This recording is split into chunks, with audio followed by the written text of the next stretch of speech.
Hi guys, welcome back to my channel. So in today's video, I'm going to be talking about 5 tips that you can use to make the time between now and match day a little bit more bearable. Hi, I'm Dr. Shaw and I am a family medicine resident in rural family medicine, and I make videos on my journey through my intern year and my residency and talk about the strategies that I learned along the way. So just keep watching. Honestly, I remember this week, well, these little next 2 weeks being brutal. It was brutal. Like the wait was torturous and I was having difficulty sleeping and I just couldn't stop thinking about it. And I know that most of the people that I've talked to, unless you're some special breed of medical student, pretty much go through similar things. It's so anxiety inducing. So these are some of the things that helped me, and then let's see if it helps you. So number 1, the first thing that I would say is what helped me was just reminding myself that it was out of my hands and there was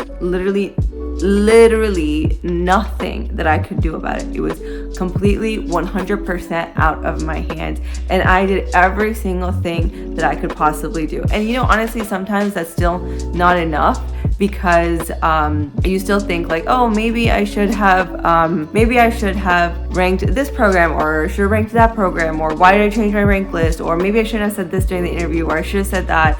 Like you overthink every single thing. So I completely empathize, because I did exactly the same thing. And in those moments, just like telling myself to stop, breathe, and let it go, because I can't go back. I can't go back and change anything. So whatever's meant to be is meant to be, and whatever is going to happen is going to happen, and I have no control over it. So sometimes just letting go in that way kind of helps, but it doesn't always work. And so that brings us to point number 2. So for point number 2, I would say it's helpful to try to get out of your own head. And a good way to do that is to fixate on something more physical, like going for a walk, trying to get out into nature. Just try to get yourself out there and get your body moving. Whatever it is that you might like to do, doesn't necessarily have to be you training to be the next Iron Man, woman, or whatever.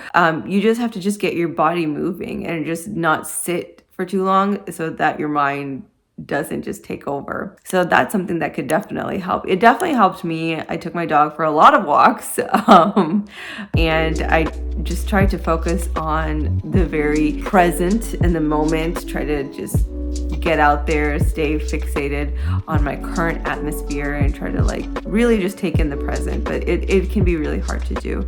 So that's what I would suggest.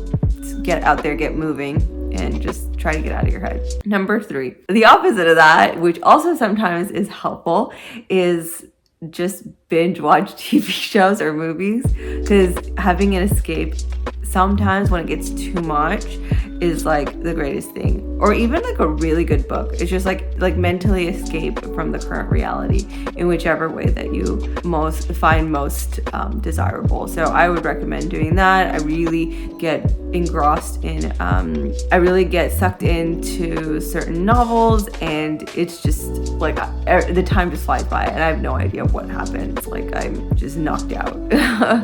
So I would really recommend doing that. Where are we? Okay, I lost count. Okay, number 4. The 4th thing that I would recommend doing is try to do things that you did not get the chance to do during medical school or during your gap year or whatever, because this is like the only period of time where you're really going to have that kind of complete freedom. Like there's nothing that you could have done. Like the list has been certified, the rank list is in from the program and the participant side. So now it's literally just, you just gotta take it one step at a time and just try to focus on fulfilling other aspects of your life that you may not have been able to get to, and try to prioritize that. So I would really recommend doing that. And the last thing that I would say, which really helped me, was I basically planned to have some sort of event for myself on Friday, which is like the very end of the match week, right? I'm pretty sure it's the same for you guys. That's what it was for me, was that Monday you find out if you matched, and then for those of for the people that didn't match, they would go through that soap process, and then everyone would find out where they matched to on Friday. So what helped for me was planning a getaway or a weekend away on that weekend, the Friday, starting at Friday evening, just so I had something to concentrate, to focus on. And I think like it made it easier for me, because if I didn't match, God forbid, then I would have something to cheer me up, and then if I did match, I would use it to celebrate. So it was like kind of like a two-way thing, because no matter what happens on Friday, it's all out there. So if you do match, you don't match, whatever happens, you still just take that moment, thank yourself for the work that you put in, appreciate yourself, take a break, and then if you didn't match, get back at it, and then if you did, then you just celebrate.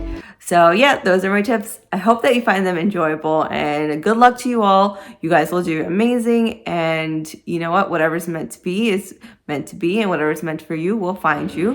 You guys got this. Bye.